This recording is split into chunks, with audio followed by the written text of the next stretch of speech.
Hello everyone, आज हम आपके साथ डिस्कस करने जा रहे हैं amendments as applicable for your CA final May 2023 examination. Discussion is going to cover all the amendment in the act, rules, notification as well as circular in a very comprehensive manner. डिस्कशन के लिए जो resource material हमने use किया that is our amendment booklet, जिसे आप हमारी website dgfunders.in पर जाकर डाउनलोड कर सकते हैं. अब की बार जो अमेंडमेंट बुकलेट हमने रिलीज करी है उसको हमने दो सेपरेट वॉल्यूम में रिलीज किया है, वॉल्यूम 1 एंड वॉल्यूम 2. जो वॉल्यूम 1 है उसमें हमने अमेंडेड प्रोविजन का लीगल टेक्स्ट, लीगल लैंग्वेज जो है वो आपको दी है, एंड जो वॉल्यूम 2 है उसमें उन्हीं अमेंडमेंट्स का सिंप्लीफाइड प्रेजेंटेशन आपको दिया है in very simple and easy language with charts and diagrams further supported by the illustration. जब हम अमेंडमेंट का डिस्कशन करेंगे तो बेस हम अपनी सिंप्लीफाइड बुकलेट को ही बना करके चलेंगे, बिकॉज मिनिमम टाइम में आप अपनी अमेंडमेंट कवर कर सकेंगे. पर हां, अगर कोई एरिया ऐसा है जिसमें अमेंडमेंट टेक्निकल हुई है, अमेंडमेंट की लीगल लैंग्वेज कुछ ऐसी है जिस पर इंटरप्रिटेटिव इशू बन सकते हैं, तो वहां क्रॉस रेफरेंसिंग में हम आपके साथ ये लीगल टेक्स्ट उसका जो होगा वो रेफर करेंगे, सो दैट हम जो भी कंक्लूजन निकाले उसका प्रॉपर लीगल जस्टिफिकेशन आप लोगों के पास हो. बात करें अगर एरियाज ऑफ अमेंडमेंट की, तो अमेंडमेंट आपके पास जीएसटी में भी हुई है एंड कस्टम्स में भी हुई है. कस्टम्स में there are minimum amendment, but GST में अगर बात करें तो जीएसटी में there are many amendments. As you can see on the screen there are many chapters जो कि अमेंडमेंट से इंपैक्ट हुए हैं. अच्छा, वैसे जब अमेंडमेंट ज्यादा होती है तो बच्चों के लिए ये एक परेशानी की बात हो जाती है, क्यों ज्यादा पढ़ना पड़ता है उनको कवर करने के लिए. बट इस बार के अटेम्प्ट के लिए मुझे लगता है ये जो ज्यादा अमेंडमेंट हुई है आपको इसे पॉजिटिव साइड पर लेना चाहिए, बिकॉज नो डाउट अमेंडमेंट ज्यादा है, आपका टाइम थोड़ा सा ज्यादा लगेगा, बट अमेंडमेंट्स इंपॉर्टेंट एरियाज में है जिसके एग्जाम में एज इट इज पूछे जाने के पूरे चांसेस है. मेरी पर्सनल इंट्यूशन तो ये कहती है कि आपका मई 23 का जो एग्जामिनेशन होगा वो अमेंडमेंट बेस्ड होगा. इसमें से कम आपको 20 से 25 नंबर का पेपर जो होगा वो जरूर देखने को मिलेगा. तो अगर अमेंडमेंट आप ध्यान से कर लेते हैं तो बेसिकली आप अपने इस एग्जाम में 20 से 25 मार्क्स जो हैं वो एश्योर कर लेते हैं. और क्या चाहिए? ठीक है जी, तो पूरे टेंशन के साथ अब की बार के अमेंडमेंट को आप फोकस रखकर सुनिएगा. मैं स्टार्ट करता हूं आपके साथ जीएसटी की अमेंडमेंट्स को. अच्छा, अब जैसा कि आप सभी जानते हैं, लॉ में अगर कोई भी अमेंडमेंट की जाती है तो उसके पीछे कोई ना कोई लॉजिक ऑब्जेक्टिव गवर्नमेंट के माइंड में जरूर होता है. तो हम क्या करेंगे, हम शुरुआत में थोड़ा सा उन लॉजिक्स ऑब्जेक्टिव को फिक्स अप करने की कोशिश करेंगे. उसका फायदा आपको यह होगा, शुरुआत में अभी जो टाइम लगेगा उससे आप अमेंडमेंट के अंदर जब उतरेंगे तो उनकी रीडिंग में आपका टाइम काफी बच जाएगा. तो मैं आपके साथ डिस्कशन कर रहा हूं शुरुआत में टू स्टार्ट विद कि किन ऑब्जेक्टिव्स को ध्यान में रखते हुए गवर्नमेंट ने अमेंडमेंट्स करी है. देयर आर मेनी ऑब्जेक्टिव्स, अलग अलग ऑब्जेक्टिव्स के हिसाब से अमेंडमेंट की गई है. वन ऑफ द ऑब्जेक्टिव जो गवर्नमेंट ने ध्यान में रखा वो ये था कि हमारे जीएसटी के लॉ में काफी प्रोविजन ऐसे एग्जिस्ट कर रहे थे जो रिडंडेंट हो चुके थे. लॉ में लिखे तो हुए थे पर उनका प्रैक्टिकल इंप्लीमेंटेशन हो ही नहीं रहा था. और फाइनेंस एक्ट 2020 ने बहुत अच्छा काम किया कि उन्होंने इन रिडंडेंट प्रोविजन को जो था वो फाइनली डिलीट कर दिया. अब ऐसे कौन से प्रोविजन थे रिडंडेंट पड़े हुए थे? तो ये प्रोविजन थे रिटर्न से रिलेटेड. समझिएगा, जीएसटी जब इनिशियली इंट्रोड्यूस हुआ था फर्स्ट टाइम इंडिया में 1 जुलाई 2017 में, तो गवर्नमेंट ने उस टाइम रिटर्न्स के कंप्लायंसेस को जो विजुलाइज किया था वो कुछ और था, बट एक्चुअल में जो उन्होंने अप्लाई कराया वो कुछ और कराया. समझते हैं विजुलाइज क्या किया गया था, ध्यान से सुनिएगा. जीएसटी के लॉ ने इनिशियली ये विजुलाइज किया था कि जीएसटी में अगर कोई भी पर्सन रजिस्टर्ड होगा in the capacity of normal supplier, तो वो जो होगा अपने रिटर्न स्टेटमेंट के जो कंप्लायंसेस करेगा वो मंथली बेसिस पर 3 कंप्लायंसेस करेगा. जी हां, उसे हर महीने 3 कंप्लायंसेस करने का विजुलाइजेशन लिया गया था. और वो कंप्लायंसेस क्या थे, विजुलाइज किया गया था, वो सेक्शन 37 में अपनी आउटवर्ड सप्लाई की डिटेल डालेगा थ्रू दिस स्टेटमेंट जीएसटीआर 1 जो कि 10 तक देगा. फिर उसके बाद सेक्शन 38 में वो अपनी इनवर्ड सप्लाई की डिटेल डालेगा इन दिस स्टेटमेंट जीएसटीआर 2 जो वो 15 तक देगा. एंड लास्टली वो सेक्शन 39 में अपनी रिटर्न टैक्स पेमेंट करते हुए जीएसटीआर 3 की फॉर्म में 20 तारीख तक जो होगा वो फाइल करेगा. और ध्यान दीजिएगा, मैंने 3 भी नहीं बोला है, जीएसटीआर 3 जो रिटर्न विजुलाइज की गई थी शुरुआत में वो थी जीएसटीआर 3. तो as you can see visualization ये किया गया था टू स्टार्ट विद कि कोई भी person registered as a normal supplier वो हर महीने 3 कंप्लायंसेस करेगा.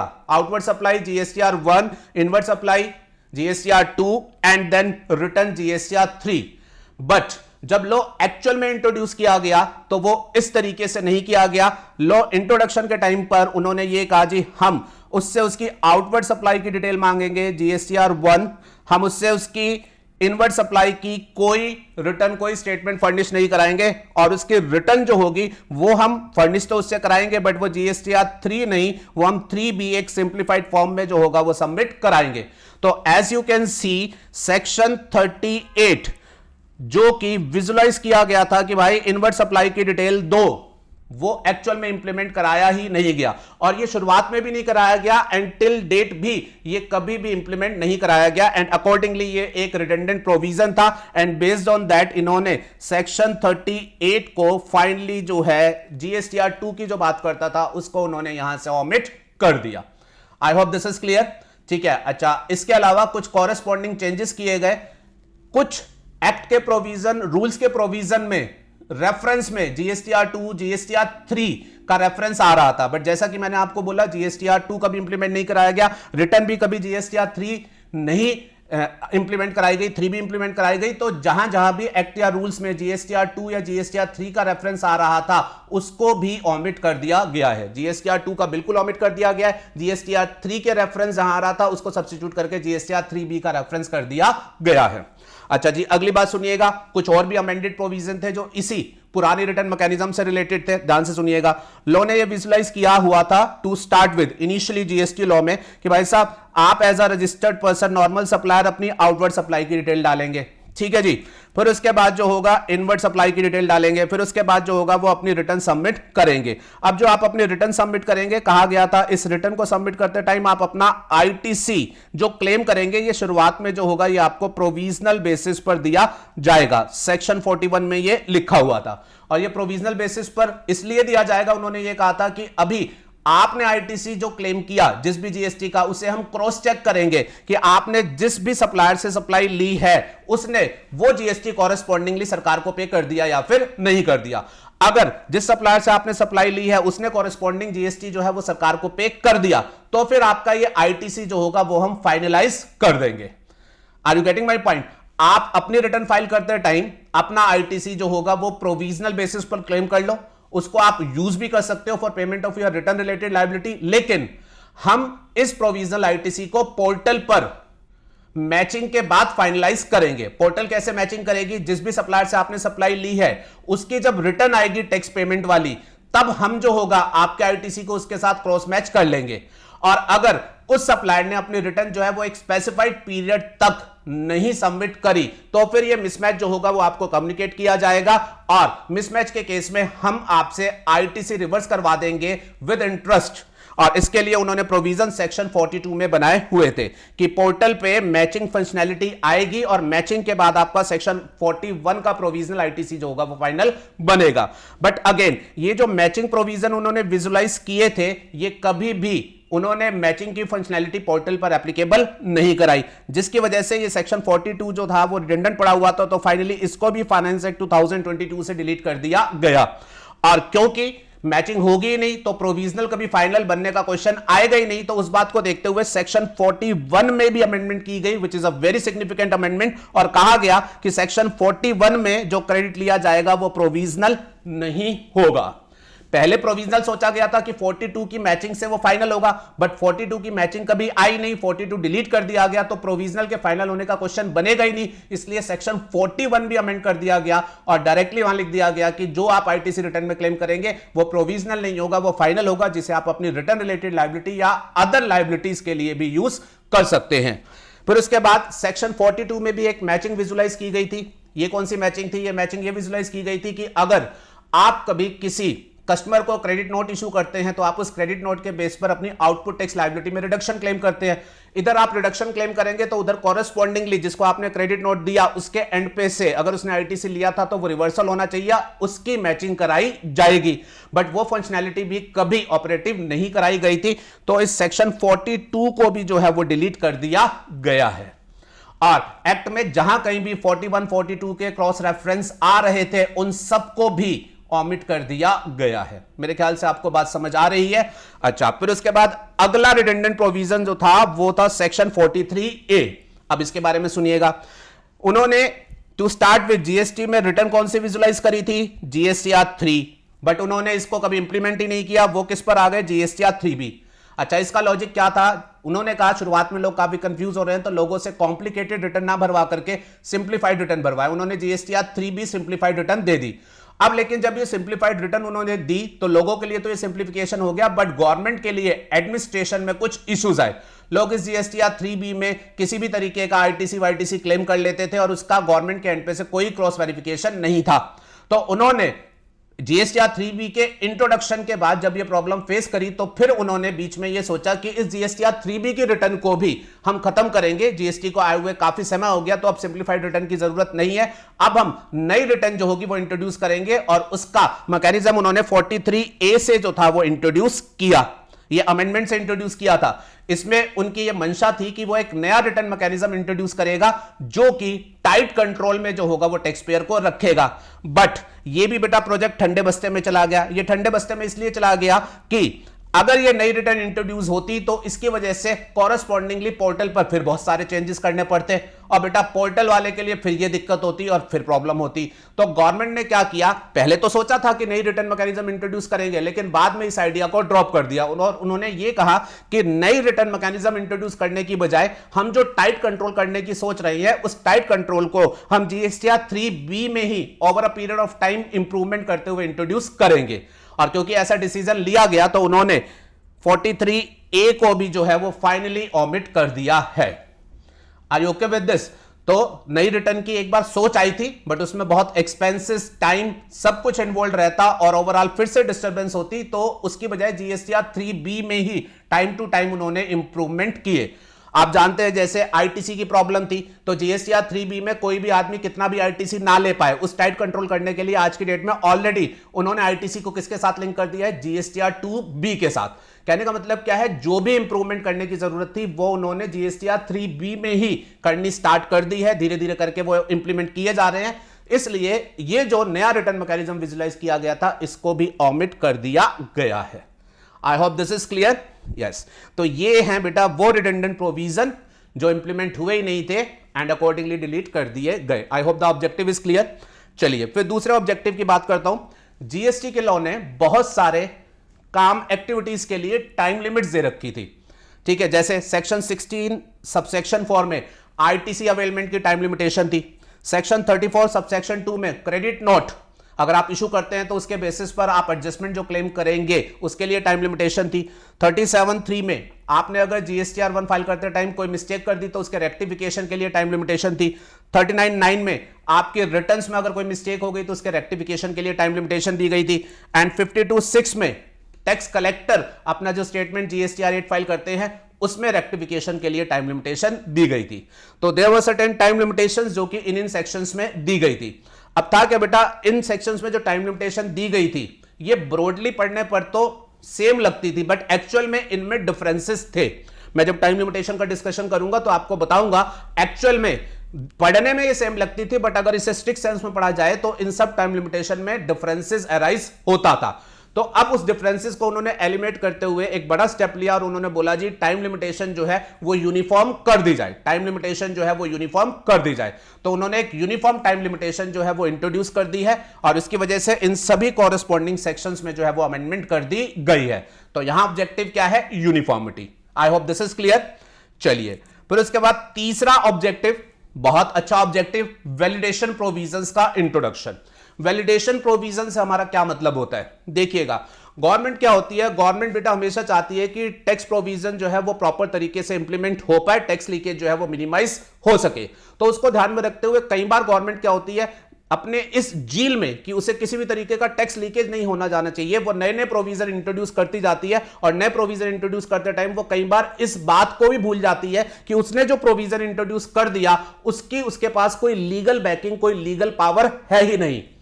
और वो प्रोविजन इंट्रोड्यूस कर देते हैं अपने ऑब्जेक्टिव के साथ, बाद में टैक्स पेयर उन प्रोविजंस को चैलेंज करते हैं ये कहते हुए कि इनकी तो कोई लीगल बैकिंग लॉ में एग्जिस्ट ही नहीं करती, और कोर्ट में असेसी जीत जाते हैं। मतलब कोर्ट में ये कह दिया जाता है कि गवर्नमेंट आपने ये जो प्रोविजन इंट्रोड्यूस कर दिया इनकी तो कोई लीगल बैकिंग है ही नहीं। और जब कोर्ट के द्वारा वो प्रोविजंस इनवैलिड ठहरा दिए जाते हैं कि इनकी कोई लीगल बैकिंग नहीं है, तो गवर्नमेंट अपने उन प्रोविजंस को वैलिडेट करने के लिए जो अमेंडमेंट करती है उसको हम कहते हैं वैलिडेशन प्रोविजंस का इंट्रोडक्शन। बात समझ में आया? तो कोई प्रोविजन इंट्रोड्यूस है without any legal backing, court ने उन प्रोविजन को इनवैलिड ठहरा दिया, स्टक डाउन कर दिया, तो उनको मेंटेन करने के लिए फिर जो प्रोविजन इंट्रोड्यूस किए जाते हैं उसको हम बोलते हैं वैलिडेशन प्रोविजन। एग्जांपल आपको देता हूं, आईटीसी में आपने हमारे साथ एक रूल पढ़ा था, रूल 86A। अगर आप रिकलेक्ट कर पाए तो 86A में हमने इस बात की बात करी थी कि अगर कोई रजिस्टर्ड पर्सन है, उसके पास अवेल्ड किया हुआ आईटीसी उसके ई क्रेडिट लेजर में पड़ा हुआ है। अब जीएसटी के ऑफिसर को लगता है कि इस पर्सन ने ये जो आईटीसी अवेल किया, जो उसके ई क्रेडिट लेजर में पड़ा हुआ है, ये आईटीसी उसने फ्रॉडलेंट तरीके से अवेल किया है, इनएलिजिबल था फिर भी उसने इस आईटीसी को अवेल किया है। अगर ऑफिसर को ऐसा लगेगा तो फिर रूल 46A में जीएसटी ऑफिसर्स को एम्पावर कर दिया गया था कि रिकवरी तो बाद में होती रहेगी, रिकवरी में टाइम कंजम्पशन होगा, आप इमीडिएट बेसिस पर उठा करके इसका ITC for the time being के लिए जो है वो ब्लॉक कर दो, ताकि वो इस आईटीसी जो कि हमें फ्रॉडलेंट लग रहा है, इनएलिजिबल लग रहा है, इसको वो यूज ना कर पाए। Are you okay with this? I hope अब आपको रिकलेक्ट हो गया होगा। अब ये जो रूल 86A में उन्होंने आईटीसी को ब्लॉक कर दिया था, बेसिकली आपका यूटिलाइजेशन या रिफंड ऑफ दैट आईटीसी उन्होंने रेस्ट्रिक्ट कर दिया था। इसकी कहीं लीगल बैकिंग एक्ट में नहीं थी, क्योंकि एक्ट का कोई भी प्रोविजन ये नहीं कहता था कि ऑफिसर आपके अवेल्ड आईटीसी को जो है वो रेस्ट्रिक्ट कर सकते हैं। रिकवरी की पावर तो थी सेक्शन 73-74 में, बट उसका रेस्ट्रिक्ट करना, यूटिलाइजेशन ब्लॉक कर देना, इसकी पावर नहीं थी। तो अब उसको लीगली वैलिडेट कर दिया गया है। सेक्शन 49 सबसेक्शन 4 में अमेंडमेंट कर दी गई है। सेक्शन 49 सबसेक्शन 4 में अब यह लिख दिया गया है कि आईटीसी के यूटिलाइजेशन पर गवर्नमेंट जो है वो रेस्ट्रिक्शन लगा सकती है, और इससे रूल 86A को जो है वो लीगल सपोर्ट मिल गया है। यहां मैं आपको बोल देना चाहता हूं, वैसे आई एक्सपेक्ट आप सभी को पता होगा कि रूल डेलीगेटेड लेजिस्लेशन होते हैं, ये एक्ट से फ्लो होकर के बनते हैं। एक्ट में पावर होगी तभी रूल क्रिएट किया जा सकता है। अब यहां रूल क्रिएट हो गया था, बट एक्ट से कहीं कोई लीगल बैकिंग नहीं थी, तो फाइनेंस एक्ट 2022 ने 49(4) में अमेंडमेंट करके लीगल बैकिंग जो है वो क्रिएट कर दी है। Are you okay with this? अच्छा, ये प्रैक्टिकल व्यू पॉइंट से ज्यादा इंपॉर्टेंट है, स्टूडेंट व्यू पॉइंट से ज्यादा इंपॉर्टेंट नहीं है। बस आपको इतना फोकस रखना है कि हां लीगल वैलिडेशन आज की डेट में आ गया है। ऐसे ही आईटीसी से रिलेटेड आपने एक और रूल हमारे साथ पढ़ा था, रूल 86B। इसमें मैं आपको याद दिलाता हूं, 86B ने आईटीसी को लेकर के कुछ ये कह दिया था कि अगर कोई पर्सन किसी टैक्स पीरियड में अपनी लायबिलिटी डिस्चार्ज करने बैठा है तो उसको आईटीसी, उसके पास बहुत सारा है, वो अपनी सारी टैक्स लायबिलिटी आईटीसी से सेट ऑफ कर सकता है। लेकिन 86B ने रेस्ट्रिक्शन लगा दी थी कि आप अपनी मैक्सिमम 99% लायबिलिटी ही ई क्रेडिट लेजर से पे कर पाएंगे, 1% मिनिमम आपको ई कैश लेजर से कैश की फॉर्म में जो होगा वो पे करना पड़ेगा। 86B ने आपके आईटीसी यूटिलाइजेशन पर ये फर्दर रेस्ट्रिक्शन लगा दी थी कि कुछ गड़बड़ वाले आदमी दिख रहे हैं जिनका काम भी टैक्स पीरियड में बड़ा है, तो उनको बोल दिया गया था विद कंडीशन कुछ स्पेसिफाई करते हुए कि आप मैक्सिमम 99% ई क्रेडिट लेजर से पे कर पाएंगे, 1% मिनिमम आपको ई कैश लेजर से कैश में गवर्नमेंट को जो होगा वो पे करना पड़ेगा। तो ठीक है जी, आपने लॉजिक के बेस पर इंट्रोड्यूस किया होगा, आपको उन लोगों में कुछ रिस्क दिख रहा होगा जिसकी वजह से आपने ये किया होगा, लेकिन पॉइंट ये था कि आपने जो किया कि आपके पास उसका लीगल सपोर्ट था। आंसर इज नो, कोई लीगल सपोर्ट, कोई एक्ट की बैकिंग नहीं थी। तो अब 86B को वैलिडेट करने के लिए 49(12) न्यूली इंसर्ट किया गया, और इसमें गवर्नमेंट को यह पावर दी गई कि अगर उन्हें कोई रिस्की पर्सन लग रहा है तो risky class of registered person के लिए वो इस तरीके से कि कैश लेजर से इतना पे करना पड़ेगा, इस तरीके की रेस्ट्रिक्शन जो है वो इंट्रोड्यूस कर सकती है। तो वैलिडेशन कर दिया गया है रूल 86B का through insertion of 49(12). I hope this is clear. Yes. अच्छा, आईटीसी से रिलेटेड ही एक बात आपको और बताता हूं। आप सभी लोग जानते हैं आज की डेट में जो भी नॉर्मल सप्लायर होता है वो जब अपना आईटीसी अवेल करता है तो वो आईटीसी अवेल करता है on the basis of GSTR 2B। वो सिर्फ वही आईटीसी ले सकता है जो कि उसके जीएसटीआर 2B में अपीयर हो रहा होता है। जीएसटीआर 2B क्या है? आपका ऑटो जनरेटेड आईटीसी स्टेटमेंट। आपका जो सप्लायर होगा वो जीएसटीआर 1 फाइल करेगा, आपने जिससे परचेस करी वो जीएसटीआर 1 फाइल करेगा, वो आपके जीएसटीआर 2B में जब अपीयर होगी तो ही आप उसका आईटीसी जो होगा वो ले सकते हैं। ठीक है जी। रूल 60 में ये लिखा हुआ था कि कंसर्न सप्लायर जीएसटीआर 1 फाइल करेंगे, आपके जीएसटीआर 2B में वो अपीयर होगी एंड बेस्ड ऑन दैट जो होगा वो आप आईटीसी ले लेना। सेक्शन 16 ने इस बात को लिखा था। अब एक इंटरेस्टिंग बात सुनिएगा, अब जीएसटीआर 2B जो गवर्नमेंट एक्चुअल में क्रिएट कर रही थी उसमें वो जीएसटीआर 1 से भी डाटा फेच करके दे रही थी और उसके अलावा आईएसजी की रिटर्न जो जीएसटीआर 6 होती है उसका डाटा भी दे रही थी, एनआरटीपी की रिटर्न जो जीएसटीआर 5 होती है उसका भी डाटा दे रही थी एंड इंपोर्ट ऑफ गुड्स का भी डाटा जो था वो जीएसटीआर 2B में फेच करके दे रही थी। ध्यान से सुनिएगा, ये जरा थोड़ी सी टेक्निकल बात हो सकती है। आपको GSTR 2B is created by rule number 60, ठीक है, और आपके जीएसटीआर 2B में गवर्नमेंट डाटा दे रही है जीएसटीआर 1 का भी, आईएसजी की जीएसटीआर 6 का भी, एनआरटीपी की जीएसटीआर 5 का भी एंड इंपोर्टेड गुड्स का भी।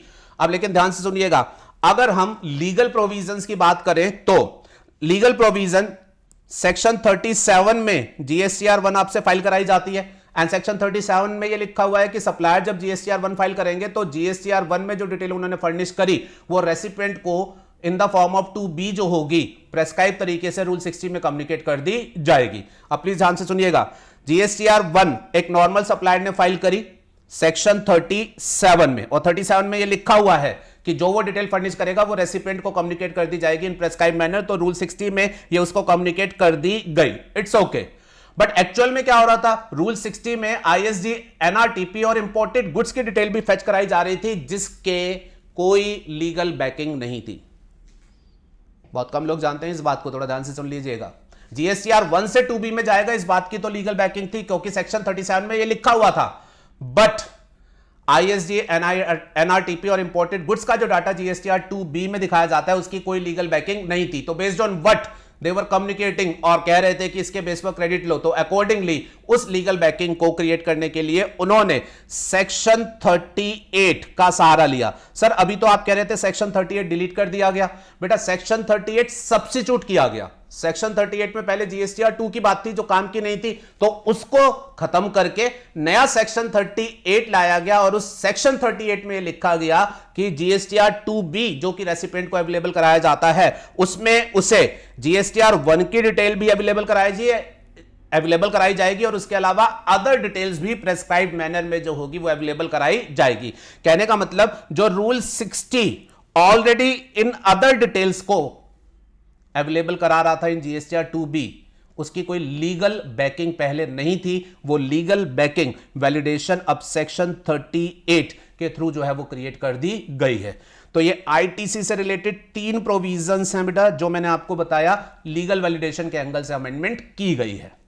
Are you okay with this? चलिए और बात करता हूं। गवर्नमेंट ने कुछ केस में ऐसा भी किया था कि उन्होंने कुछ डिसाइड किया काउंसिल मीटिंग में और उसको सर्कुलर के थ्रू जो था वो इंप्लीमेंट कर दिया। अगेन वो जो उन्होंने इंप्लीमेंट किया उसकी कोई लीगल बैकिंग नहीं थी। मैं एग्जांपल आपको बोल रहा हूं बेटा, उन्होंने एक सर्कुलर इशू किया था लेट फीस को लेकर के टैक्स कलेक्टर के लिए। ध्यान से सुनिएगा, टैक्स कलेक्टर अपनी स्टेटमेंट फाइल करते हैं, अपनी रिटर्न फाइल करते हैं अंडर सेक्शन 52।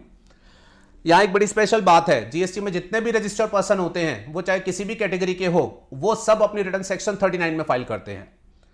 सिर्फ टैक्स कलेक्टर इकलौता ऐसा रजिस्टर्ड पर्सन है जिसकी रिटर्न, जिसका स्टेटमेंट सेक्शन 39 में नहीं जाता, उसके प्रोविजन सेक्शन 52 में दिए हुए हैं।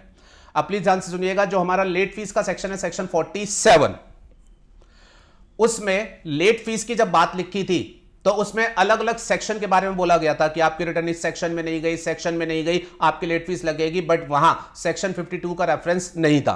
कहने का मतलब सेक्शन 52 में टीसीएस की रिटर्न के ऊपर लेट फीस के कोई प्रोविजन लॉ में नहीं थे।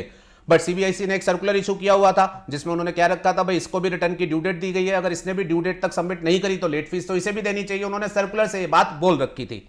And again it was subject to challenge because section 47 के हिसाब से ये लेट फीस नहीं बनती थी। अब उन्होंने क्या किया, अब उन्होंने इस बात का भी लीगल वैलिडेशन क्रिएट किया, सेक्शन 47 में अमेंडमेंट कर दी और उसमें उन्होंने सेक्शन 52 की रिटर्न को भी जो है वो कवर कर लिया। क्लियर है जी। तो ये लीगल वैलिडेशन हुआ, जो काम वो सर्कुलर के थ्रू कर रहे थे अब उन्होंने एक्ट का स्टैट्यूटरी सपोर्ट दे दिया ताकि वो चैलेंजेबल ना रहे। अगली स्पेशल बात सुनिएगा, रूल 89(4), ये अगेन आईटीसी रिलेटेड बात है। अब आईटीसी में आपने ये पढ़ा था कि आईटीसी का रिफंड नॉर्मली नहीं मिलता बट जीरो रेटेड सप्लायर को मिलता भी है। अच्छा, जीरो रेटेड सप्लायर जब रिफंड मांगते हैं आईटीसी का तो आपको याद होगा वो रूल 89(4) के फार्मूले के हिसाब से मांगते हैं। और 89(4) का फार्मूला हमारे पास क्या कहता था, एक जीरो रेटेड सप्लायर अगर रिफंड मांगेगा आईटीसी का तो उसे वो रिफंड टर्नओवर बेस दिया जाएगा।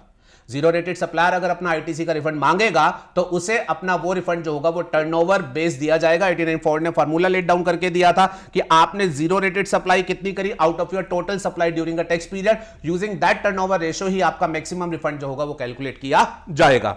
अब ध्यान से सुनिएगा, अब एक्सपोर्टर ऑफ गुड्स वो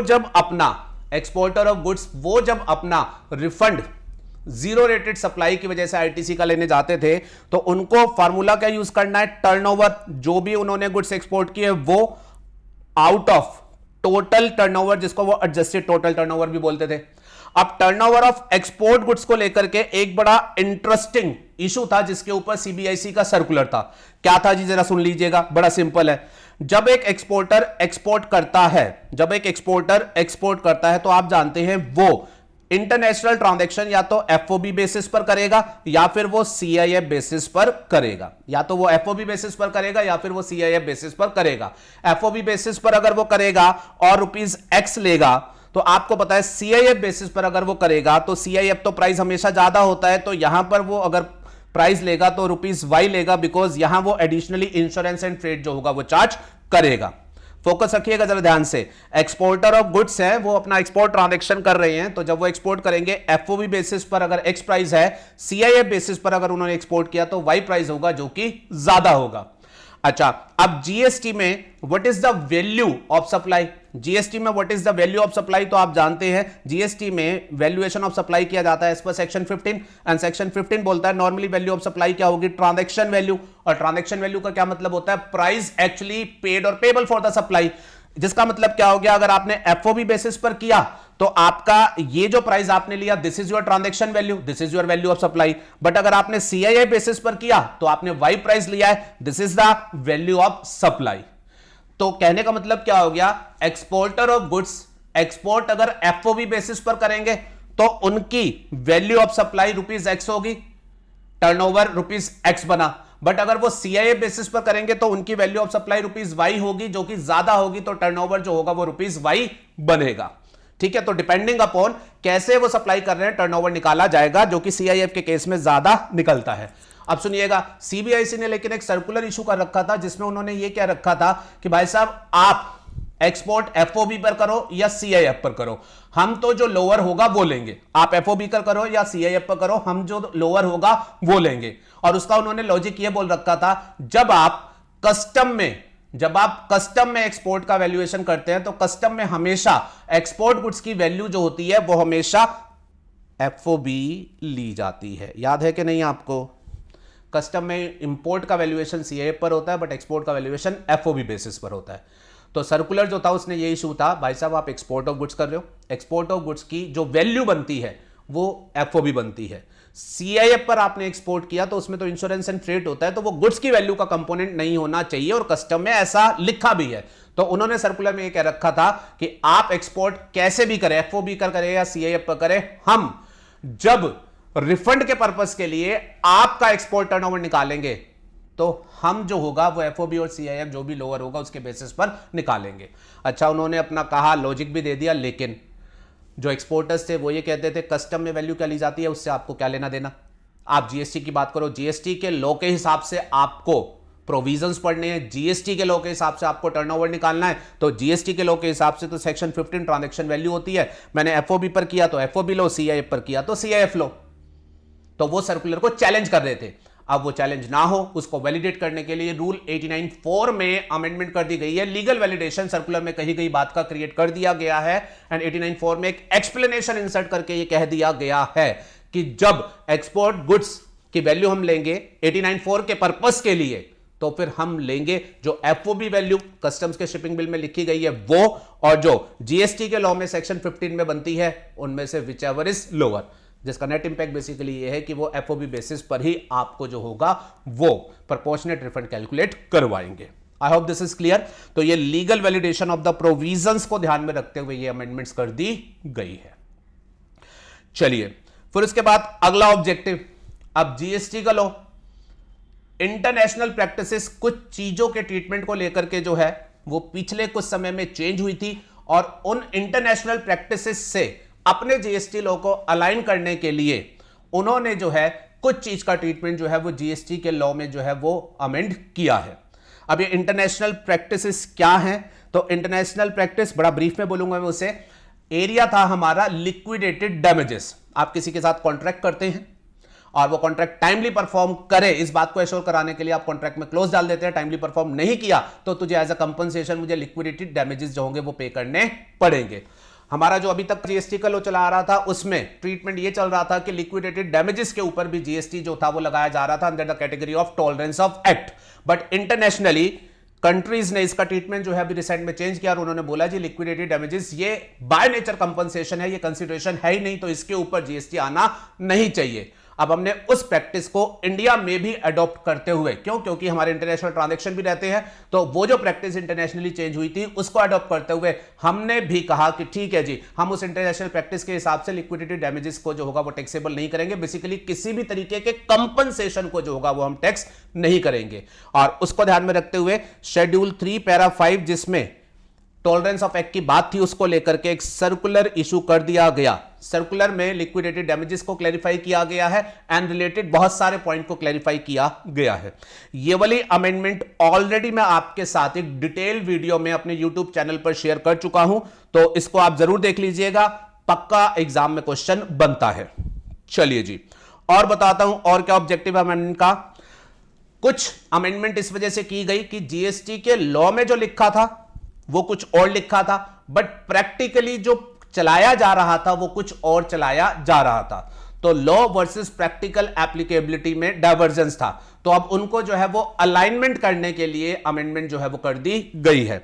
अब इसमें एक अमेंडमेंट आती है रिफंड की। सेक्शन 54 रिफंड के बारे में बात करता है। मैं आपको याद दिलाता हूं, सेक्शन 54 में लिखा हुआ था नॉर्मली रिफंड अगर किसी का बनता है तो वो रिफंड लेने के लिए ऑनलाइन रिफंड एप्लीकेशन सबमिट करेगा। पर सेक्शन 54 में एक एक्सेप्शनल प्रोविजन लॉ में यह लिखा हुआ था कि अगर कोई व्यक्ति अपने ई कैश लेजर में जो उसने अपना एडवांस डिपॉजिट डाल रखा है अगर वो उसका रिफंड लेना चाहता है तो उसके रिफंड के लिए उसे रिफंड एप्लीकेशन हमेशा देनी हो ऐसा जरूरी नहीं है। एक्सेप्शनल प्रोविजन ये कहा गया था कि उस रिफंड को वो अपना रिटर्न के थ्रू भी जो है वो क्लेम कर सकता है। सेक्शन 54 में ये लिखा हुआ था कि वो रिटर्न से भी ले सकता है और अगर वो रिफंड एप्लीकेशन से लेना चाहे तो वो रिफंड एप्लीकेशन से भी ले सकता है, ये लॉ था। लेकिन प्रैक्टिकली वो ई कैश लेजर का रिफंड रिटर्न्स के थ्रू क्लेम करने का ऑप्शन आपको देते ही नहीं थे।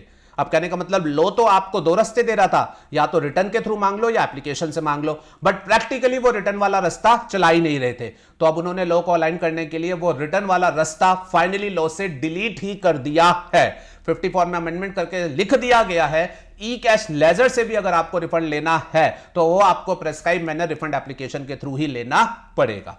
तो अब लॉ और प्रैक्टिकल दोनों जो है वो अलाइन हो गए हैं। आई होप दिस इज क्लियर। चलिए अगला एरिया आईटीसी। अब आईटीसी में प्रैक्टिकल अलाइनमेंट क्या हुई? आईटीसी में सेक्शन 41 ये आपको कहता था कि जो भी आप रिटर्न फाइल करेंगे उसमें आप अपना जो आईटीसी बनेगा उसे सेल्फ असेस करके क्लेम करेंगे और वो आपका प्रोविजनल आईटीसी होगा। अच्छा 41 में वो प्रोविजनल इसलिए लिखा गया था जैसा कि अभी मैंने पीछे बोला कि ये प्रोविजनल है क्योंकि बिकॉज इसको हम लेटर मैचिंग प्रोविजन इंप्लीमेंट करने के बाद फाइनल करेंगे। बट जैसा कि मैंने आपको बताया मैचिंग कभी फंक्शनैलिटी आई ही नहीं। अब वो फंक्शनैलिटी आई ही नहीं तो लो कह रहा है आपका प्रोविजनल आईटीसी है, बट फंक्शनैलिटी की एब्सेंस में वो तो कभी फाइनल होगा ही नहीं, तो there is a wide gap in the understanding. तो उसको मैच करने के लिए उन्होंने 41 में अमेंडमेंट कर दी बाय द फाइनेंस एक्ट, और जो प्रोविजनल वर्ड था वो यहां से डिलीट कर दिया। और उन्होंने बोला मतलब आज की डेट में जो भी आप रिटर्न में क्लेम करेंगे वो प्रोविजनल नहीं है, वो आपका बाय नेचर फाइनल है, जिसको आप फ्रीली यूटिलाइज जो है वो कर सकते हैं। तो ये अलाइनमेंट की बात हो गई, ठीक है जी। लीगल प्रोविजंस का अलाइनमेंट जो है वो कर दिया गया है। आई hope this is also clear. फिर उसके बाद अगले ऑब्जेक्टिव पर फोकस लीजिएगा। लॉ में कुछ मिस्टेक्स थी, एनोमलीज थी, या कुछ ओमिशन था, ठीक है, रह गया था, उनसे छूट गया था, उसको उन्होंने टेक केयर जो है वो किया है बाय मेकिंग सम अमेंडमेंट। इस कैटेगरी में एक अमेंडमेंट आती है रजिस्ट्रेशन से रिलेटेड।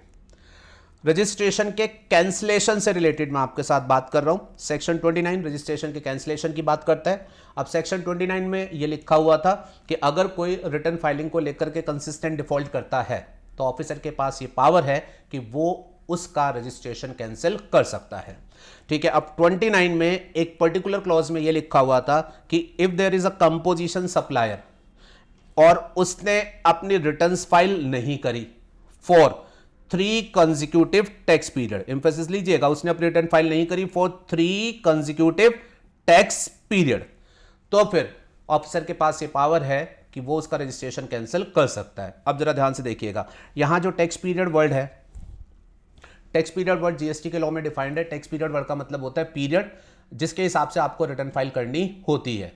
अच्छा, अब कंपोजिशन सप्लायर, प्लीज ध्यान दें, कंपोजिशन सप्लायर, जब जीएसटी का लॉ इनिशियली इंट्रोड्यूस हुआ था तो लॉ में लिखा था कंपोजिशन सप्लायर अपनी क्वार्टरली रिटर्न भरेंगे जीएसटीआर 4। जब फर्स्ट टाइम लॉ इंट्रोड्यूस हुआ था तो उसमें लिखा गया था कंपोजिशन सप्लायर वो अपनी रिटर्न भरेंगे क्वार्टरली बेसिस पर जीएसटीआर 4, और उस अंडरस्टैंडिंग के साथ सेक्शन 29 ड्राफ्टेड था, जिसका मतलब क्या था, अगर उन्होंने अपनी 3 क्वार्टरली रिटर्न जीएसटीआर 4 नहीं भरी, 3 क्वार्टर की रिटर्न नहीं भरी, तो ऑफिसर कैंसिल कर सकता है। बट बाद में क्या हुआ, कंपोजिशन सप्लायर को ईज ऑफ कंप्लायंसेस के नाम पर जो रिटर्न उन्हें क्वार्टरली भरनी होनी थी जीएसटीआर 4, वो क्वार्टरली की बजाय एनुअल बेसिस की फाइलिंग अलाउ कर दी गई। रिटर्न फाइलिंग मैकेनिज्म में चेंज किया गया और इनको ईज ऑफ कंप्लायंसेस के नाम पर कहा गया अब आपकी रिटर्न फाइलिंग जीएसटीआर 4 की वो क्वार्टरली नहीं होगी, एनुअल होगी। तो अब उनका टैक्स पीरियड क्या बन गया, एनुअल। और क्योंकि ये एनुअल बन गया तो अब सेक्शन 29 को अगर उसकी अंडरस्टैंडिंग के साथ पढ़ा जाए तो उसकी रिटर्न कब कैंसिल होगी, जब वो 3 कंसेक्यूटिव अपनी एनुअल रिटर्न नहीं भरता, मतलब 3 साल तक वो डिफॉल्ट में रहता है, which is a very very long period. और उन्हें समझ आया कि जब उन्होंने कंपोजिशन सप्लायर का क्वार्टरली पीरियड रखा था तब तो ये लाइन ठीक थी, लेकिन अब जब उसका एनुअल पीरियड हो गया है तो यहां पर इतने लंबे डिफॉल्ट के बाद कैंसिल किया जाए ये लॉजिकल नहीं बनता है। तो उन्होंने सेक्शन 29 में कॉरेस्पॉन्डिंगली अब अपनी अमेंडमेंट करी। समझे बेटा, रिटर्न्स की अमेंडमेंट की वजह से ये रजिस्ट्रेशन वाले प्रोविजन जो थे इनमें एनोमलीज अराइज हो गई थी, तो फाइनली इन्होंने इसको चेंज किया। अब उन्होंने सिंपल कह दिया अगर वो अपनी जीएसटीआर 4 एक सिंगल रिटर्न का डिफॉल्ट करेगा, जो उसकी ड्यू डेट है, अगर उसको वो 3 महीने तक फाइल नहीं करता है तो फिर उसका रजिस्ट्रेशन जो होगा वो कैंसिल कर दिया जाएगा। तो पहले क्या था, 3 रिटर्न्स के डिफॉल्ट पर एक्शन लिया जाता था, जो कि बेसिकली लॉजिकल नहीं बनता था। ठीक करके बोल दिया गया एक रिटर्न फाइल नहीं करी, कब तक, ड्यू डेट के आगे 3 महीने तक, तो फिर आप डिफॉल्ट में रजिस्ट्रेशन कैंसिलेशन में आ जाओगे। चलिए जी, और कहा ओमिशन मिस्टेक्स का करेक्शन है रिटर्न रिलेटेड। सेक्शन 39 में NRTP, non resident taxable person, इनको कहा गया था कि अपनी रिटर्न जीएसटीआर 5 फाइल करेंगे 20 तारीख तक। कब तक, 20 तारीख तक, ठीक है जी। अब इनको अपनी रिटर्न 20 तारीख तक फाइल करनी होती थी टैक्स पेमेंट करते हुए, 20 इनकी ड्यू डेट थी। लेकिन अब एक एनोमलीज जो अराइज हो रही थी वो ये हो रही थी, ये जो रिटर्न फाइल करते थे उसका डाटा, मैंने आपको बोला उसका डाटा भी रेसिपिएंट को जीएसटीआर 2B में कम्युनिकेट कराया जाता था, उसका डाटा भी रेसिपिएंट को जीएसटीआर 2B में कम्युनिकेट कराया जाता था, ठीक है जी। अब एनआरटीपी अपनी रिटर्न भर रहा है 20 तारीख को, तो ये 20 तारीख को भरेगा तो डाटा डेफिनेटली उसके बाद ही कम्युनिकेट कराया जाएगा। बट जैसा कि आप सभी लोग जानते हैं, जो रेसिपिएंट होता है उनको अपना जीएसटीआर 2B 14th को चेक करके आईटीसी लेना होता है। मेरी बात समझना जरा ध्यान से। अब है क्या, देखो इसके जीएसटीआर 2B में जीएसटीआर 1 से डाटा आएगा, जीएसटीआर 1 जो होगी वो 11 या 13 तारीख तक फाइल कर दी जाएगी, तो 14 तक उसके पास वो डाटा आ जाएगा। आईएसडी 13 तक रिटर्न फाइल करेगा, उसके जीएसटीआर 2B में 14 तक डाटा आ जाएगा। इंपोर्ट ऑफ गुड्स का डाटा 13 तक यहां पर ट्रांसफर कर दिया जाता है। बट एनआरटीपी के केस में प्रॉब्लम आ रही थी, वो अपनी रिटर्न ही फाइल अगर 20 को करेगा तो फिर रेसिपिएंट को डेफिनेटली वो 20 के बाद ही अवेलेबल कराया जाएगा, जिसकी वजह से रेसिपिएंट को कॉरस्पॉन्डिंग क्रेडिट उस महीने ना मिलकर नेक्स्ट महीने में मिलेगा। अब एनआरटीपी ने कोई डिफॉल्ट नहीं किया, बट फिर भी उसके जो बायर्स हैं उनका क्रेडिट डेफर हो गया by 1 month because of this due date. ऐसा ना हो, ऐसा ना हो, तो उन्होंने एनआरटीपी की रिटर्न फाइलिंग की डेट अब 20 की बजाय क्या कर दी, 13। इस अमेंडमेंट की वजह से अब यह होगा, एनआरटीपी अब 13 तक रिटर्न फाइल करेंगे, डाटा जो होगा रेसिपिएंट को अवेलेबल कराया जा सकेगा, and based on GSTR 2B जब वो 14 को खोल के देखेंगे तो फिर वो अपने कॉरेस्पॉन्डिंग आईटीसी ले सकेंगे। This is a very significant amendment and honestly बहुत सारे लोग जो हैं वो इस अमेंडमेंट को समझ ही नहीं पा रहे हैं कि एनआरटीपी की रिटर्न की ड्यू डेट जो है वो क्यों चेंज कर दी है। तो प्लीज ध्यान में रखिएगा, ये जो अलाइनमेंट की प्रॉब्लम आ रही थी कि इनकी 20 की वजह से सामने वाले का क्रेडिट इंपैक्ट में आ रहा था, उसको बेसिकली जो है वो मैच करने की कोशिश यहां पर की गई है। Are you okay with this? चलिए फिर एक एक्सपोर्ट रिलेटेड अमेंडमेंट की बात करता हूं। एक्सपोर्ट में रूल 89(2),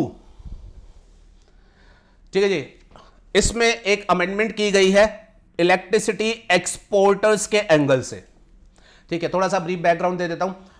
आपका सेक्शन 54 रिफंड की बात करता है। सेक्शन 54 में हर आदमी रिफंड लेने के लिए आता है और सेक्शन 54 में लिखा हुआ है कोई भी आदमी रिफंड लेने के लिए आएगा तो उसे अपनी रिफंड एप्लीकेशन के साथ सपोर्टिंग डॉक्यूमेंट्स प्रेस्क्राइब जो होंगे वो लगाने पड़ेंगे। अब वो प्रेस्क्राइब डॉक्यूमेंट जो है वो रूल 89(2) में बताए गए हैं, अलग अलग सिचुएशन के लिए अलग अलग प्रेस्क्राइब किए गए हैं। और इसमें यह लिखा हुआ है कि अगर कोई एक्सपोर्टर रिफंड के लिए आएगा, एक्सपोर्टर ऑफ गुड्स, तो वो जो सपोर्टिंग डॉक्यूमेंट्स देगा वो अपने एक्सपोर्ट के जो उसने इनवॉइस तैयार किए हैं वो, और उसने उस इनवॉइस के बेस पर माल कस्टम से भेजा तो कस्टम में जो कॉरेस्पॉन्डिंग शिपिंग बिल या बिल ऑफ एक्सपोर्ट किया वो दोनों जो होंगे वो उसे फर्निश करने पड़ेंगे। I am repeating, exporter of goods को रिफंड लेने के लिए जो सपोर्टिंग डॉक्यूमेंट 89(2) बोलता है वो कहता है जी वो अपने एक्सपोर्ट के इनवॉइसेस और कस्टम में उन गुड्स की क्लियरेंस के जो shipping bill bill of export correspondingly file किए हैं उनका स्टेटमेंट बना के जो होगा वो basically as a supporting document देगा। अब प्रॉब्लम ये आ रही थी, जो इलेक्ट्रिसिटी के एक्सपोर्टर है वो है तो एक्सपोर्टर ऑफ गुड्स क्योंकि electricity is a goods, but उनके केस में प्रॉब्लम ये आ रही थी कि इलेक्ट्रिसिटी का एक्सपोर्ट वो कस्टम के रूट से, वेसल एयरक्राफ्ट वाले रूट से होता ही नहीं है, shipping bill bill of export वो बनाते ही नहीं है, तो उन्हें इन सपोर्टिंग डॉक्यूमेंट्स को देने में दिक्कत आ रही थी, जिसकी वजह से उनका रिफंड जो था वो रुका पड़ा रहता था। तो उनकी दिक्कत को सॉल्व करते हुए इलेक्ट्रिसिटी एक्सपोर्टर के एंगल से रूल 89(2) में चेंज किया गया है और उनको बोल दिया गया है कि आपकी पिक्यूलियर प्रॉब्लम है, आपके लिए सपोर्टिंग डॉक्यूमेंट अलग होंगे, आप एक इनवॉइस देना और इलेक्ट्रिसिटी एक्सपोर्ट का एक स्टेटमेंट देना। ठीक है, इस एक्सपेक्ट को लेकर के डिटेल डिस्कशन वैसे मैं आपके साथ एक सेपरेट वीडियो में कर चुका हूं, मेरे यूट्यूब चैनल पर ऑलरेडी है, वहां से आप इसे डिटेल में देख लेंगे। Are you okay with this? तो ये एक प्रैक्टिकल इशू आ रहा था, ऑमिशन इन द लॉ कह लो, इनके लिए कोई स्पेशल प्रोविजन नहीं थे, अब उसको टेक केयर कर लिया गया है।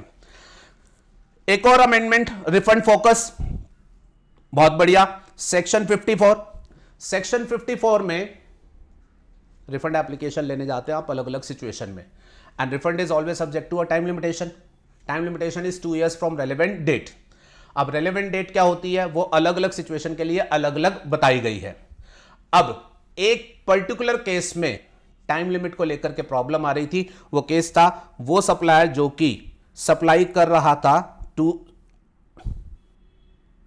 इशू आ रहा था वो सप्लायर जो कि सप्लाई कर रहा था टू एससीजेड, डीटीए यूनिट है, उसने एससीजेड को सप्लाई करी which is again a zero rated supply, और अकॉर्डिंगली वो इस सप्लाई को 2 तरीकों से कर सकता है, एक आईजीएसटी पे करके आईजीएसटी का रिफंड ले ले, या दूसरा वो बिना पे किए हुए कर दे और बाद में अपने आरटीसी का रिफंड ले ले। अब ये जो सप्लायर था जो एससीजेड को सप्लाई कर रहा था, अब इसने एससीजेड को सप्लाई करने के लिए रूट चूज किया अंडर बॉन्ड या फिर एलयूटी। अंडर बॉन्ड या फिर एलयूटी मतलब विदाउट आईजीएसटी पे करके उसने ये सप्लाई करी। अब इस सप्लाई को करने के बाद वो अपना आईटीसी का रिफंड क्लेम करने गया। रिफंड क्लेम करने के लिए सेक्शन 54 की टाइम लिमिटेशन जो होगी वो अप्लाई होगी। सेक्शन 54 की टाइम लिमिटेशन हमारे पास क्या है, 2 years फ्रॉम रेलेवेंट डेट। अब जो रेलेवेंट डेट है, ये रेलेवेंट डेट जो है ये सेक्शन 54 में डिफाइंड है एज एन एक्सप्लेनेशन की रेलेवेंट डेट अलग अलग सिचुएशन में क्या क्या होगी। अब एससीजेड के रिफंड को लेकर के, इस वाली सिचुएशन को लेकर के कोई स्पेसिफिक रेलेवेंट डेट नहीं है, और जब कोई स्पेसिफिक रेलेवेंट डेट नहीं होती तो फिर जो रेजिडुअरी रेलेवेंट डेट है उसको पढ़ना पड़ेगा। अब जो रेजिडुअरी रेलेवेंट डेट है वो है आपकी date of payment of tax, date of payment of tax.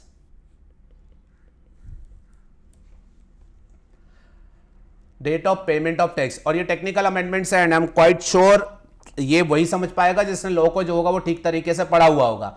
मैं हूं सप्लायर, मैंने SEZ को सप्लाई करी, मैं अपने RTC का रिफंड लेना चाहता हूं, मैं अपना सेक्शन 54 में टाइम लिमिटेशन पढ़ूंगा। टाइम लिमिटेशन कहती है 2 years from relevant date. Relevant date कहीं पर स्पेसिफिक नहीं है, मैं रेजिडुअरी टाइम लिमिट पर आता हूं। रेजिडुअरी टाइम लिमिट कहती है date of payment of tax. तो अब पॉइंट ये है कि मैंने तो ये सप्लाई अंडर बॉन्ड करी है, मैंने तो कोई टैक्स पे ही नहीं किया।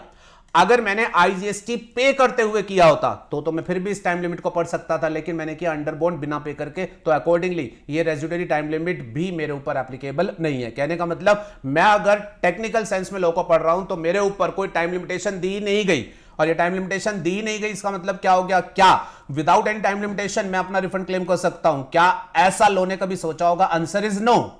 पर ये सिचुएशन अराइज हो रही थी within the existing legal language. तो एक बहुत बड़ा ओमिशन लॉ से हो गया था कि उन्होंने ये सिचुएशन को रेलेवेंट डेट डिफाइन करते टाइम कहीं पर टेक केयर ही नहीं किया था।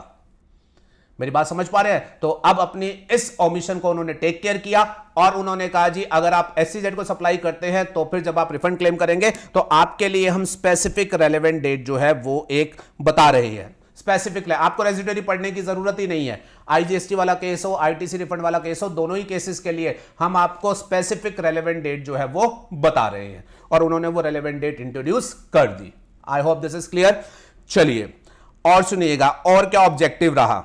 ये बड़ा अच्छा ऑब्जेक्टिव है, tightening of law over a period of time. शुरुआत में तो लॉ गवर्नमेंट ने रिलैक्स मैनर में इंप्लीमेंट किया कि नया लॉ है, लोग नहीं परिचित है, तो चलो रिलैक्स मैनर में, लिबरल मैनर में चलाया जाए। बट जब उन्होंने देखा कि वो जितने लिबरल हो रहे हैं डिफॉल्ट उतने ही बढ़ते जा रहे हैं, फेक इनवॉइसेस के केसिंग बड़े रेज करते जा रहे हैं, तो अब धीरे धीरे वो क्या करते जा रहे हैं? नकेल कसते जा रहे हैं। तो with the objective of tightening of law उन्होंने क्या क्या अमेंडमेंट करी है?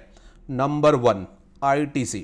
गवर्नमेंट सबसे ज्यादा परेशान बेटा ITC को लेकर के ही होती है, तो उन्होंने ITC को टाइटनिंग करने के एंगल से कुछ ऐसा कर डाला है जो बहुत ही भयानक है।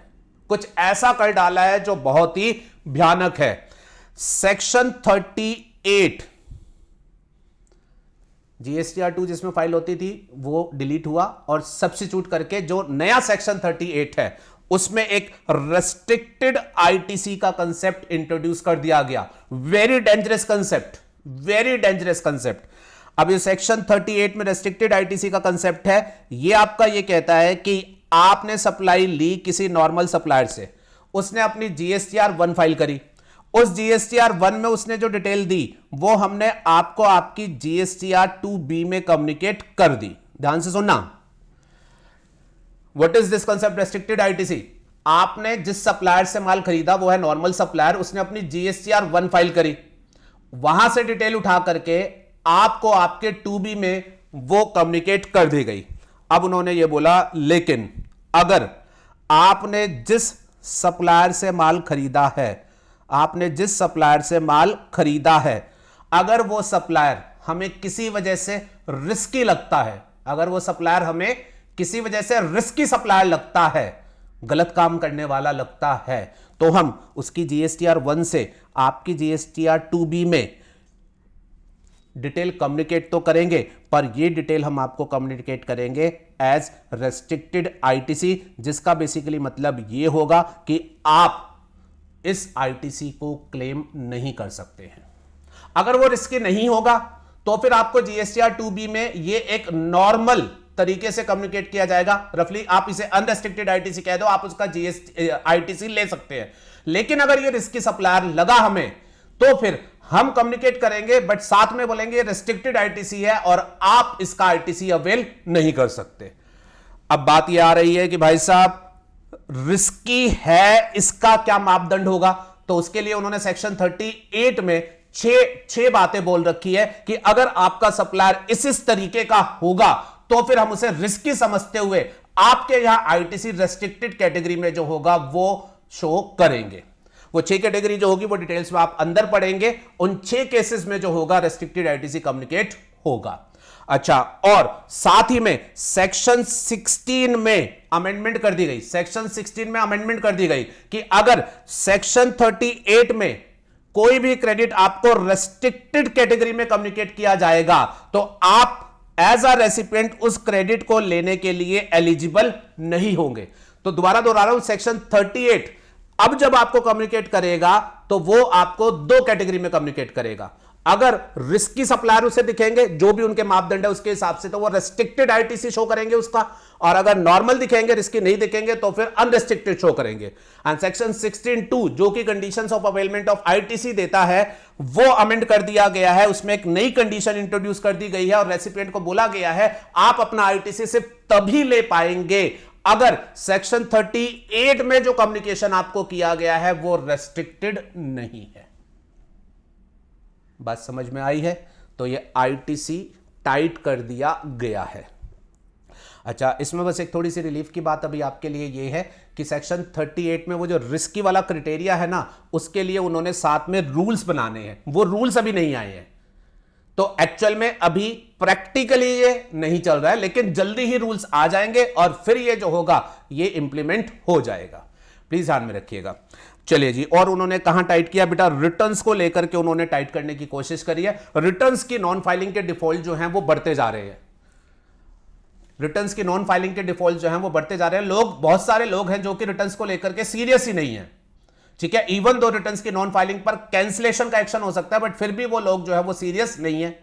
तो अब उसकी टाइटनिंग के लिए उन्होंने रिटर्न्स रिलेटेड में कुछ प्रोविजन जो है वो अमेंड किए हैं और एक रिटर्न फाइलिंग में डिसिप्लिन लाने की जो है वो कोशिश करी है जी। अगर आप एक नॉर्मल सप्लायर, आपको सेक्शन 37 में क्या फाइल करना होता है? जीएसटीआर 1। अब अगर आपको याद हो तो आपको जीएसटीआर 1 फाइल करने के बाद जीएसटीआर 3 भी फाइल करनी होती है। उन्होंने 37(1) में अब यह कहा है कि हम आपको जीएसटीआर 1 फाइल करने नहीं देंगे अगर आपने अपने पिछले पीरियड की जीएसटीआर 3B जो है वो फाइल नहीं करी। मतलब किसी पीरियड में आप जीएसटीआर 3B नहीं फाइल करते, मतलब टैक्स पे नहीं करते, तो नेक्स्ट पीरियड में आपकी जीएसटीआर 1 आप फाइल नहीं कर पाएंगे। रेस्ट्रिक्शन लगा दी गई है, रेस्ट्रिक्शन लगा दी गई है। सर ये बात तो पहले भी थी, ऐसा कुछ तो हमने रूल 59 में पढ़ा था। हां बेटा, ये बात पहले भी थी। आप इसको ये भी कह सकते हो रूल 59 में ये लिखा हुआ था, पर सेक्शन 37 में इसका लीगल सपोर्ट नहीं था कि इस तरीके से रेस्ट्रिक्ट किया जा सकता है। तो इसको आप एक तरीके से वैलिडेशन प्रोविजन भी जो है वो कह सकते हैं। अच्छा, सेक्शन 37 में at the same point of time 37 subsection 4 newly inserted है, जिसने कहा है कि अगर आपने एक जीएसटीआर 1 फाइल नहीं करी तो आप अगली जीएसटीआर 1 जो होगा वो फाइल नहीं कर पाएंगे। ये न्यू प्रोविजन है। पहले ये बात रिटर्न्स के लिए सेक्शन 39 में लिखी होती थी कि एक रिटर्न नहीं फाइल करी तो अगली रिटर्न नहीं फाइल कर सकते, पर अब 37(4) ने यही बात जीएसटीआर 1 के लिए लिख दी कि अगर एक टैक्स पीरियड की जीएसटीआर 1 अभी पेंडिंग है तो आप नेक्स्ट पीरियड की जीएसटीआर 1 जो है वो फाइल नहीं कर पाएंगे। और इन दोनों अमेंडमेंट्स को अगर आप कम्युलेट कर लें तो नेट इंपैक्ट क्या हो गया? आप अगर जीएसटीआर 1 फाइल करने वाले हैं तो मेक श्योर पिछले पीरियड की GSTR 1 as well as GSTR 3B आप फाइल कर चुके हो, क्योंकि अगर दोनों में से कुछ भी पेंडिंग है, अगर 3B पेंडिंग है तो भी जीएसटीआर 1 नहीं फाइल कर सकते, और अगर जीएसटीआर 1 पेंडिंग है तो भी आप जीएसटीआर 1 फाइल नहीं कर सकते। तो डिसिप्लिन आएगा इससे लोगों में, ठीक है जी। अब नहीं फाइल करोगे, लेट फीस लगती जाएगी और हो सकता है आगे जाकर के आपके ऊपर बेस्ट जजमेंट के भी एक्शंस वगैरह वो सोच ले। तो इस वजह से मेक श्योर कि आप डिसिप्लिन तरीके से रिटर्न फाइल करते हुए चले। अच्छा, सिमिलर बेसिस पर सेक्शन 39 जो कि रिटर्न फाइलिंग का सेक्शन है, अब सेक्शन 39 में यह बात लिखी होती थी एक जीएसटीआर 3B फाइल नहीं करी तो अगली जीएसटीआर 3B फाइल नहीं कर सकते। अब इसमें साथ में यह लिख दिया गया है कि पीछे अगर जीएसटीआर 1 फाइल नहीं करी है तो भी आप जीएसटीआर 3B जो है वो फाइल नहीं कर सकते। कहने का मतलब रिटर्न्स के लिए भी आपको यह एश्योर करना पड़ेगा कि अगर आप रिटर्न फाइल करने जा रहे हैं किसी टैक्स पीरियड की तो मेक श्योर पिछले पीरियड की जीएसटीआर 3B फाइल हो, पिछले पीरियड का जीएसटीआर 1 जो है वो फाइल हो। दोनों में से कुछ भी अगर फाइल नहीं होगा तो आप अपनी इस पीरियड की रिटर्न जो होगा वो फाइल नहीं कर पाएंगे। ले दे करके बड़ी सिंपल सी बात है, दे आर मेकिंग श्योर जब तक पिछले पीरियड के कंप्लायंसेस पेंडिंग होंगे तब तक आप आगे के पीरियड के कंप्लायंसेस जो होंगे वो नहीं कर पाएंगे।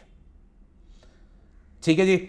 चलिए, फिर उसके बाद टाइटनिंग ऑफ लॉ में एक रिफंड को लेकर के टाइटनिंग की गई है बेटा। सेक्शन 54(10) सेक्शन 54 रिफंड का था एंड इसका सबसेक्शन 10 जो था इसमें विदहोल्डिंग ऑफ रिफंड के कुछ प्रोविजन थे। इसमें लिखा गया था कि कुछ सर्कमस्टांसेस उन्होंने बताई थी जिसमें ऑफिसर जो है आपका रिफंड बनता है पुराना कोई, लेकिन वो रिफंड आपको देने की बजाय उसे विदहोल्ड करके रख लेगा बिकॉज आपके कुछ स्पेसिफाइड डिफॉल्ट है।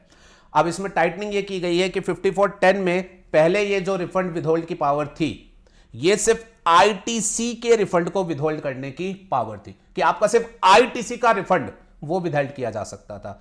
अब इन्होंने आईटीसी के रिफंड की बजाय इसको हर तरीके के रिफंड के ऊपर एप्लीकेबल कर दिया गया है। तो नकेल कस दी गई है, डिफॉल्ट अगर है तो आपका किसी भी तरीके का रिफंड जो होगा वो विदहोल्ड किया जा सकता है।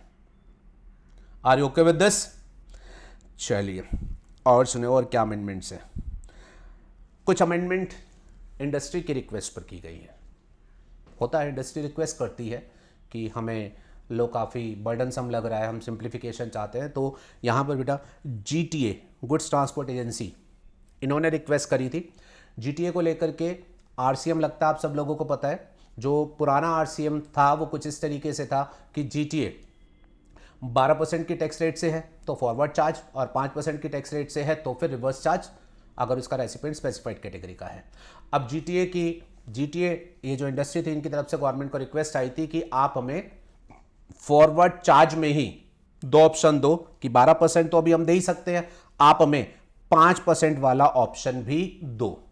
तो इंडस्ट्री की इस रिक्वेस्ट को जो होगा वो गवर्नमेंट ने एक्सेप्ट कर लिया है और आरसीएम से रिलेटेड नोटिफिकेशन में अमेंडमेंट की गई है जिसमें अब जीटीए को ये कह दिया गया है कि आप फॉरवर्ड चार्ज में रहते हुए ही इन दोनों में से किसी रेट के हिसाब से काम कर सकते हो। और इनफैक्ट अमेंडमेंट ऐसी है कि आप अपने कुछ कंसाइनमेंट पर 12% और कुछ कंसाइनमेंट पर 5% अप्लाई करते हुए भी काम करना चाहते हो तो आप कर सकते हो। अच्छा, जीटीए की अमेंडमेंट सबसे ज्यादा टेक्निकल अमेंडमेंट है। Unfortunately I am not happy to say this, but इस अमेंडमेंट को मोस्ट ऑफ द फैकल्टीज ने जो है वो प्रॉपर डिस्कस नहीं किया है एंड कुछ ने तो गलत ही डिस्कस कर दिया है।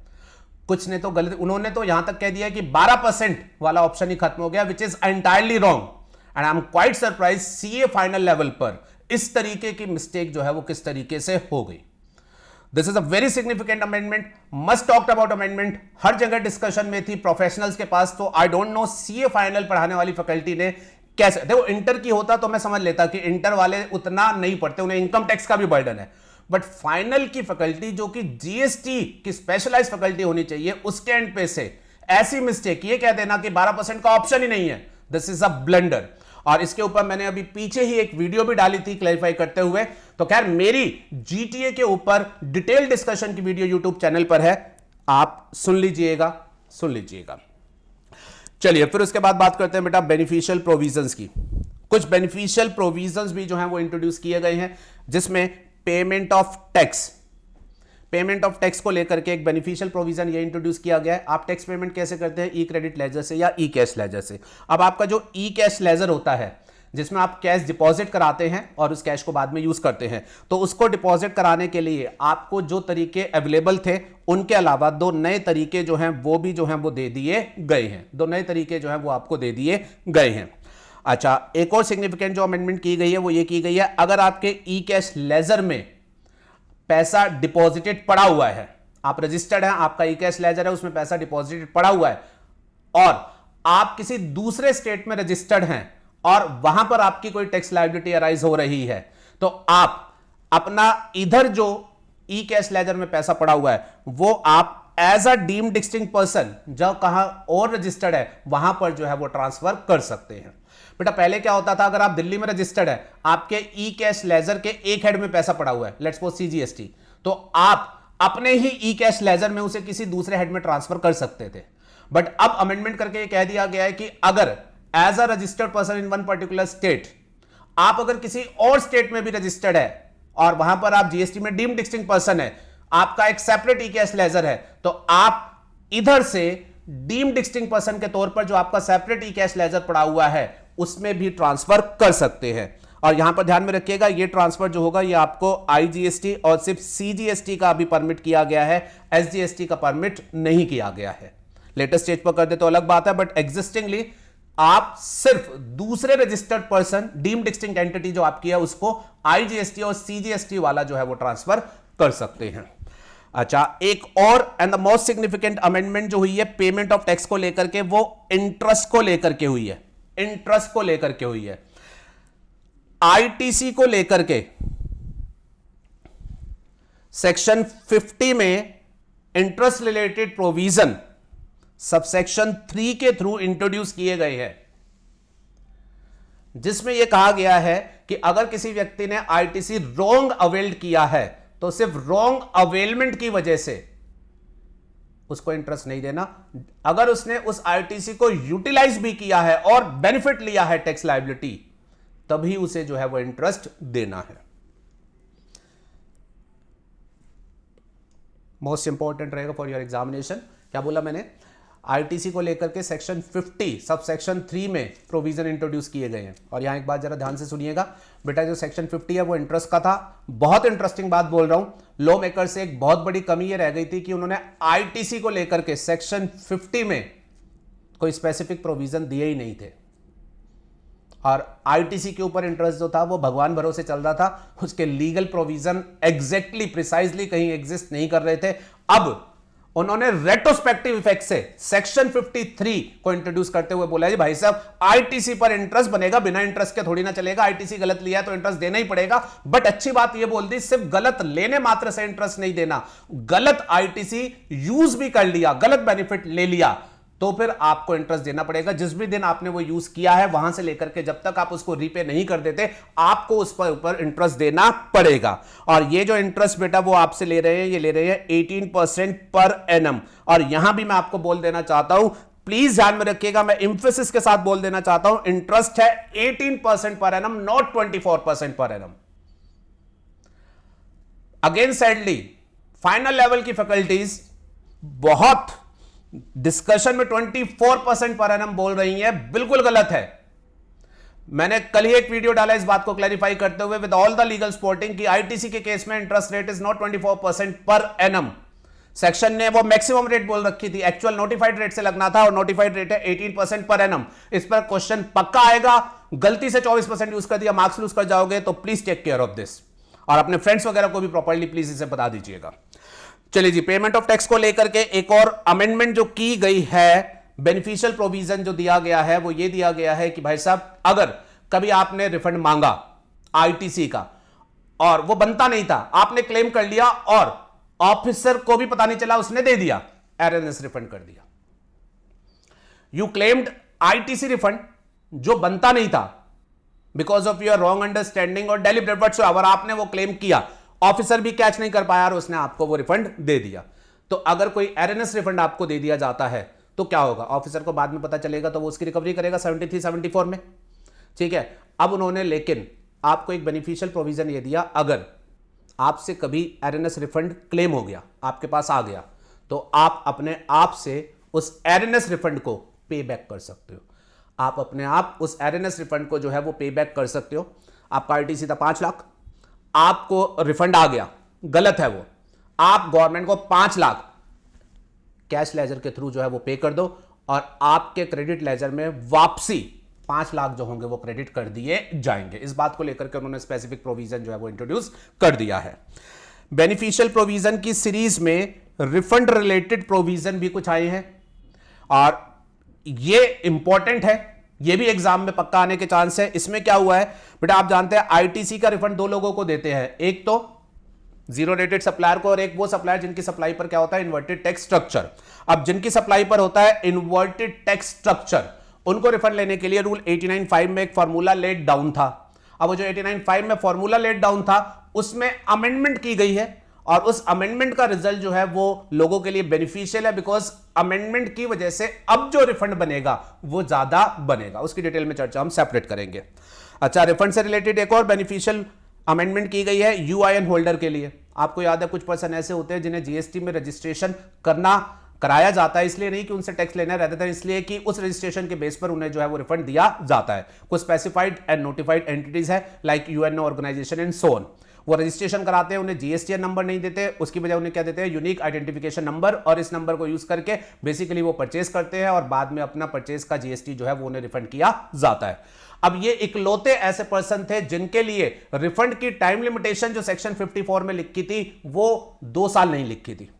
सभी केसेस में रिफंड की टाइम लिमिटेशन क्या है, 2 साल, बट इनके लिए 2 साल नहीं लिखी थी, इनके लिए लिखी थी सिर्फ 6 महीने। ये लोग बड़े परेशान थे, सबको 2 साल और हमें ही सिर्फ ये भेदभाव वाला ट्रीटमेंट क्यों, और खासतौर से जब हम यूएनओ टाइप की एजेंसी है तो लॉ ने इसको भी टेक केयर किया और 6 महीने का टाइम लिमिटेशन यहां पर चेंज करके 2 साल कर दिया है। मतलब अब हर एक एंटिटीज जब भी रिफंड लेगी तो सेक्शन 54 में उसके लिए टाइम लिमिटेशन जो होगी वो 2 साल चलेगी। चलिए जी, फिर उसके बाद amendment due to judicial cases. जी हां, जुडिशरी में कुछ डिस्प्यूट गए जहां डिपार्टमेंट जो है हार गया, उसे मुंह की खानी पड़ी और अकॉर्डिंगली जो लीगल प्रोविजंस थे वो गवर्नमेंट ने जो थे वो अमेंड कर दिए। इस सीरीज में आपका आता है ड्यूटी फ्री शॉप का case. Duty free shop international airport पर मिलती है, डिपार्चर हॉल पर है कोई ड्यूटी फ्री शॉप जहां पर से वो माल बेच रहे हैं, लोग जा रहे हैं बाहर डिपार्चर हॉल से होते हुए और ड्यूटी फ्री शॉप से माल खरीद रहे हैं। अब ड्यूटी फ्री शॉप जब उनको इस तरीके से माल बेचेगी तो उसको एक्सपोर्ट सप्लाई माना जाएगा। So decided recently in the case of Flamingo Travel Retail Private Limited. ठीक है जी, तो इस कंपनी के केस में हाईकोर्ट ने बोला कि ड्यूटी फ्री शॉप अगर बाहर जाने वाले यात्रियों को सामान बेचती है तो वो जो सेल है वो एक्सपोर्ट सप्लाई क्वालिफाई करेगी and accordingly duty free shop जो होगा इस पर 0 रेटिंग के बेनिफिट ले पाएंगे।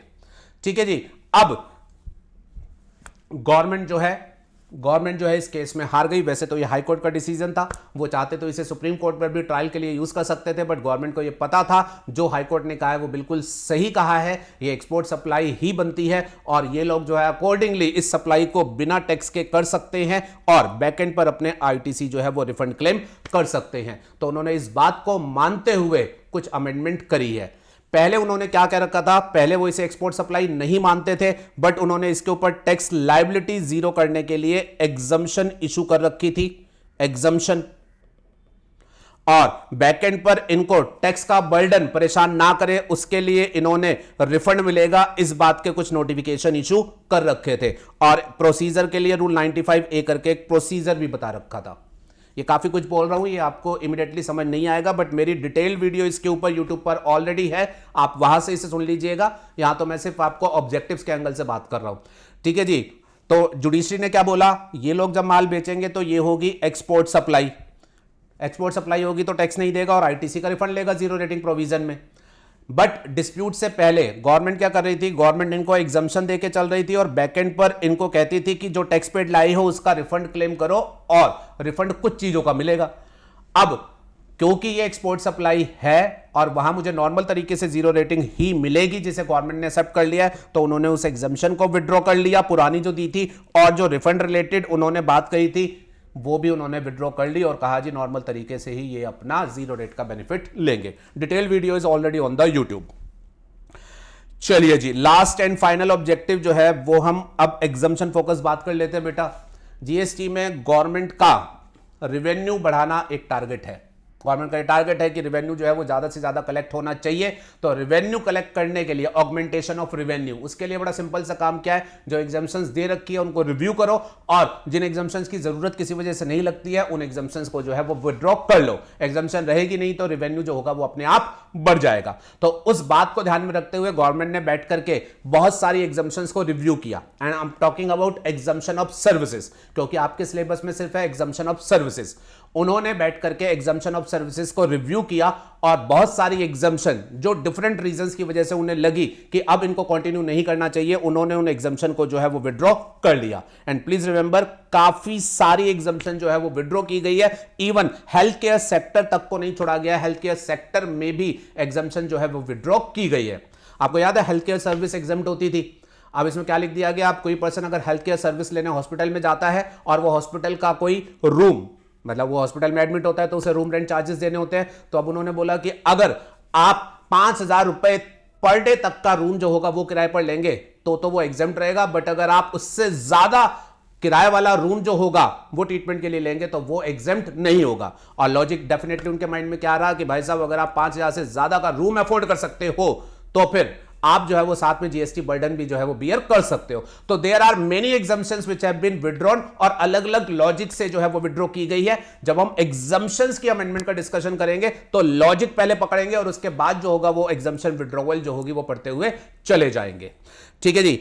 अगर नए एग्जम्पशन की बात करूं तो बेटा, क्योंकि फोकस है रिवेन्यू बढ़ाना, तो नई एग्जम्पशन देने का वैसे तो मतलब नहीं था, फिर भी उन्होंने एक नई एग्जम्पशन दे दी टूर ऑपरेटर के लिए, बट ये सिर्फ पार्शली दी। इसका 100% टैक्स एग्जाम नहीं किया, इसके सिर्फ टूर का एक हिस्सा एग्जाम किया। बहुत अच्छा है ये भी, इस पर भी आप जो होगा अपने एग्जामिनेशन में क्वेश्चन जो है वो एक्सपेक्ट कर सकते हैं। ठीक है जी। तो यहां मैंने आपके साथ ब्रॉडली अलग अलग ऑब्जेक्टिव्स को ध्यान में रखते हुए जो अलग अलग अमेंडमेंट की है उनके बारे में बात करी है। अब सीरीज बाय सीरीज जो अमेंडमेंट होगी वो हम आपके साथ डिस्कस करेंगे। Thank you everyone.